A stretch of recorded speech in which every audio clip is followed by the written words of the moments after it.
Alam nyo guys, elementary pa lang kasi kami. Crush niya na ako. Crush kita kasi cute ka, gwapa pa.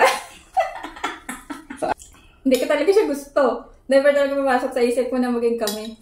Ay, mga idol, I love. Magkagusto ako sa kanya, as in never. Hi guys! So for today's video ay magmumukbang na naman tayo and meron naman tayong seafood, our favorite food. Yeah, let's eat. Mag-aalas 5 na. Ito pa lang yung first kain namin ngayong araw. Pusit! Mga lods, kain tayo. Yung adobong pusit. Adobo ni Mrs.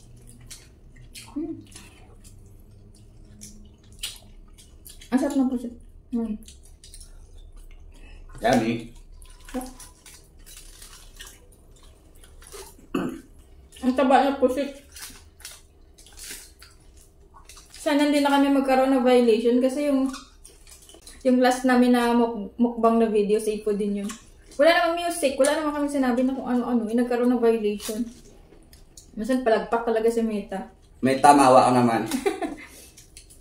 Palagpak lang. May lang. violation, kumakain lang kami. Palagpak violation.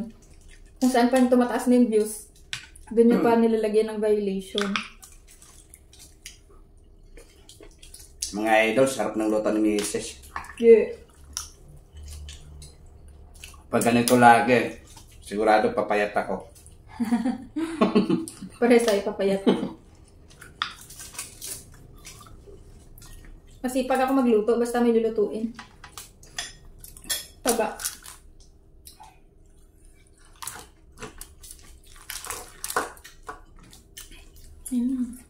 Taba. Taong mga idol, oh. Sarap ng sabaw.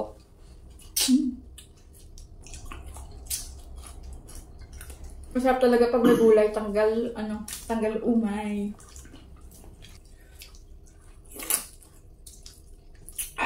Sarap mga idol.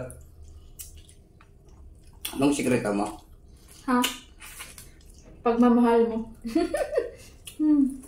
Sarap po. Cooking with love. Diba? Masarap talaga yung lutong pagmamahal. Tapos,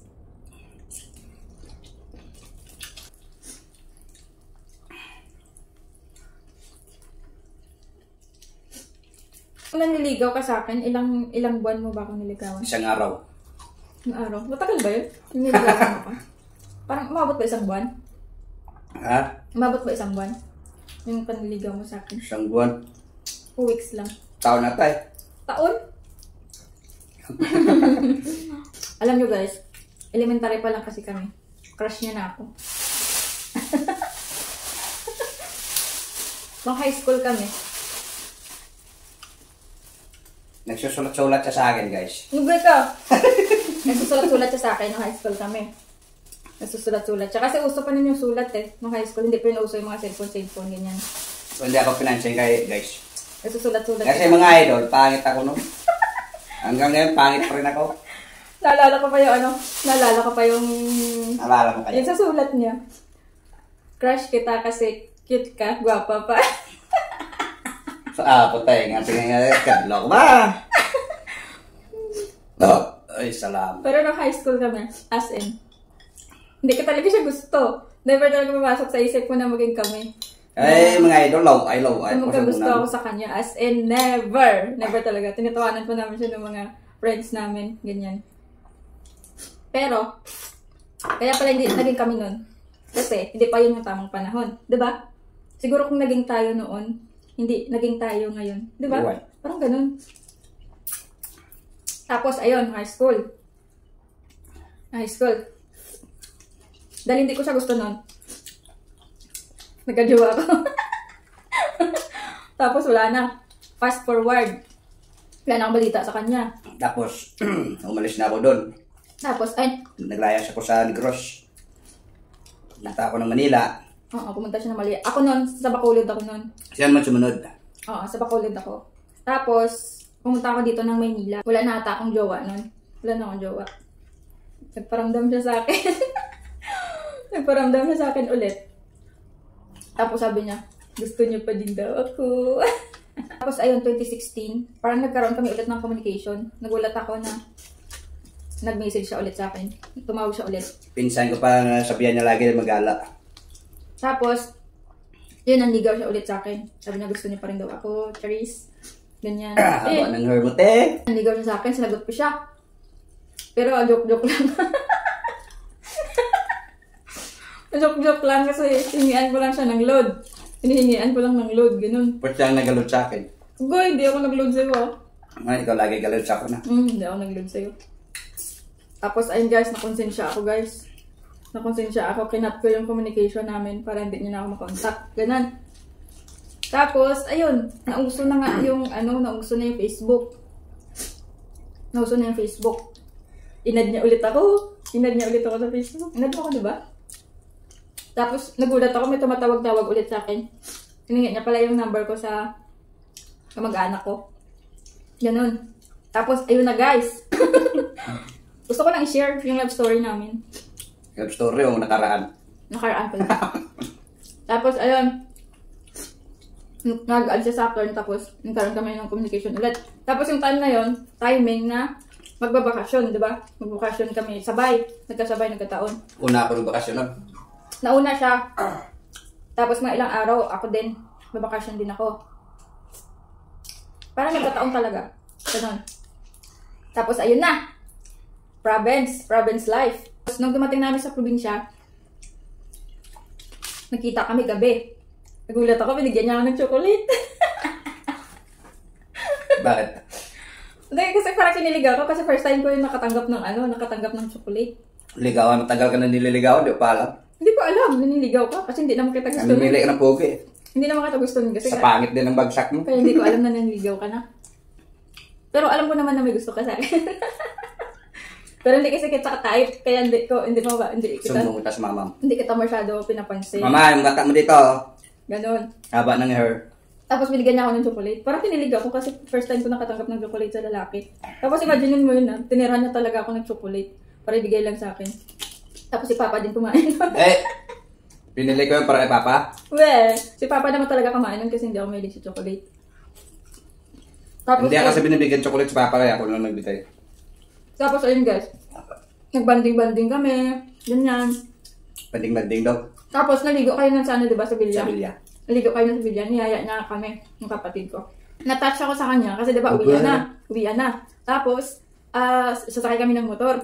Tapos, yung ginawa niya, parang kasi yung mga lalaki parang medyo lasing na nakainom, ganyan. Yung ginawa niya, parang doon niya ako pinasakay sa motor na sinakyan niya siya una, tapos ako sa likod para maano niya ako. Parang ganun, parang protect, ganun. Kaya parang na-touch ako, sabi ko, parang bait naman pala nito, ganun. Bait daw. Saan banda? Sabi ko, parang okay naman pala to. Okay naman pala yung tao na to. Parang doon kita napansin. Ay, parang okay naman pala yung tao. Paano mapapansin? Hindi naman nililingon.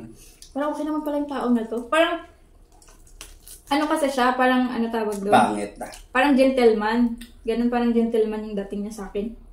Eh, mabilis ako ma-attack kapag ganun yung lalaki. Parang gentleman. Yung inaalagaan ka ba? Ganun. Tapos, ayun. Parang magdanti ko na siya napapansin ba? Ganun. Tapos yun, ligaw-ligaw siya sa akin. Ganyan. Hatid ako sa bahay. Ganun. Tapos tinutukso-tukso pa ako ng mama. Baka gusto mo na yan. Ganyan-ganyan. Sabi pa ko, hindi ko yun gusto. Ganyan-ganyan. Mas lalo palakas loob ko na nung sinabi, pumunta doon si mama sa Sa? Bingguhan. Paano ako uwi, sabi niya, sige uwi ka, hindi ka makamama sa akin. Parang unti-unti ko na siya napapansin. Hanggang sa bumalik dito ng Maynila. Nauna din siya bumalik. No, Tapos, umuwi ako, sinundan niya ako. Pagbalik ko, sinundan niya din ako ulit. Tapos, nung pabalik na rin ako ng Maynila, nag-insist siya na siya yung susundo sa akin sa airport. Hindi, pumayag naman ako kasi, siyempre, wala rin ako choice kasi may mga dala ako. Nahihirapan. Kaya mo, pinadala ako ng isang sakong damit niya. Tapos, di ba, sinundan niya ako sa airport. Dumaan pa kami ng Lunita. Dumaan pa kami ng Lunita, bit niya yung bag ko. Kasi sinatid niya ako uwi. Sakay kami ng bus. Imagine mo dati, nung naniligaw pa lang, grabe yung effort. Grabe yung effort pag nanliligaw. Ngayon wala na. Tigas naman buksan ng tao. Nag-effort ka pa rin naman, pero sakto na lang. Wala na. Tapos ayun, nung nasa bus kami, sinabi niya sa akin yung naramdaman niya nung mga nakaraan yung mga ginagawa ko sa kanya. Kaya hindi ko alam, sasaktan ko pala siya. Ganon lahat. Di nga. Diba sinabi mo sa akin, nasa bus tayo. Ganon yung mga ginagawa ko, like, nagka-jowa, or yung mga, yung parang niloloko-loko ko lang siya, ginujoke-joke ko lang siya. Haba ng hair mo, diba? madam. Akala ko wala akong nasasaktan kasi syempre, hindi mo kasi gusto yung tao kayo. Parang yung ginagawa mo, hindi mo alam na nakakasakit pala. Tapos yun nga, nung nalaman ko na kung nasaktan ko siya sa mga ginagawa ko, hindi ko alam, ganyan. Parang tinakliban ako ng langit, guys. Sabi ko, oh my gosh, ganyan. Hindi ko alam, may nasaktan pala ako, nasaktan ko pala siya, hindi ko alam. Ganyan, ganyan. So parang naisip ko ng time ngayon, babawi ako sa kanya. Babawi ako sa kanya, pero as a friend. Gano'n. Babawi daw, puro pinahirapan. babawi ako sa kanya as a friend. Tapos tuloy ko yung ligaw. Friend ba yan? Kahit sobrang layo ng Sampaloc at saka Pasig, pupunta talaga. Grabe yung effort. Hindi pa gusto, may paraan. Grabe talaga. Tapos parang unti-unti na ako nagkakagusto sa kanya. Kasi nung time na yun, parang sakto talaga yung pagdating niya sa buhay ko. Kasi parang juwang-juwa na ako. Parang nagpa-pray na ako kay Lord. Lord, sana bigyan mo na ako ng jowa kasi juwang-juwa na ako. Nainggit na ako sa mga may jowa.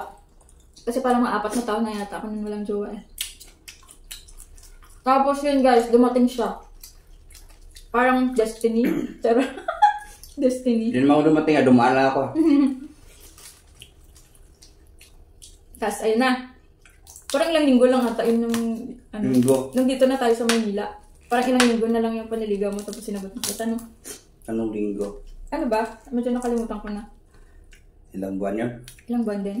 Lagi na kami nag-uusap, lagi kami nakikita, nag-date, ganyan. Kaya parang unti-unti ko na siya nagugustuhan. Parang doon ko na nakikita yung ano niya, yung totoong siya.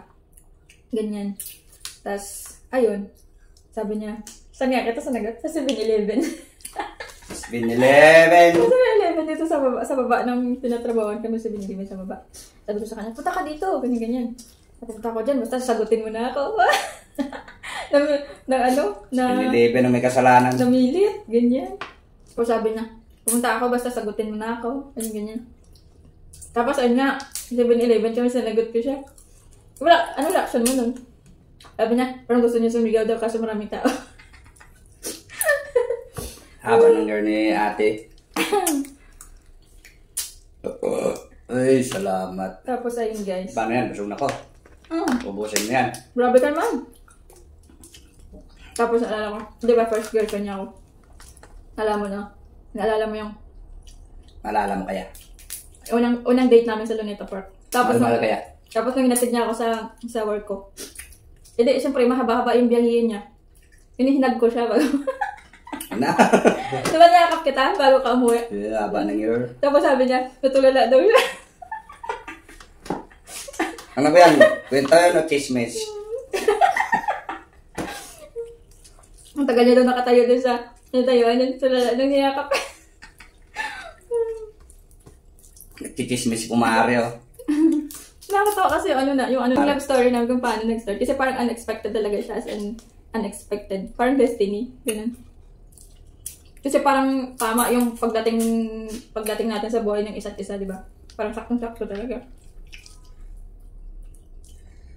Parang kwento ko lang ng kwento. Wala nang kanin, ubos mo na. Wala na ba? Ubus na? Hindi, ulam na lang. Pag gusto niyo pang matagalan na relationship, huwag kayong magmadali. Huwag kayong magmadali mga ante. Hintayin niyo yung tamang lalaki para sa inyo, tamang babae. Ganun. Magantay na kayo sa waiting shed, dadaan. Kasi Dadaan na yan, nasa biyahe pa. parang dadating lang siya na hindi mo ni-expect. Parang ganun. Huwag yung nagmamadali ka na kahit na alam mo hindi seryoso, ganun.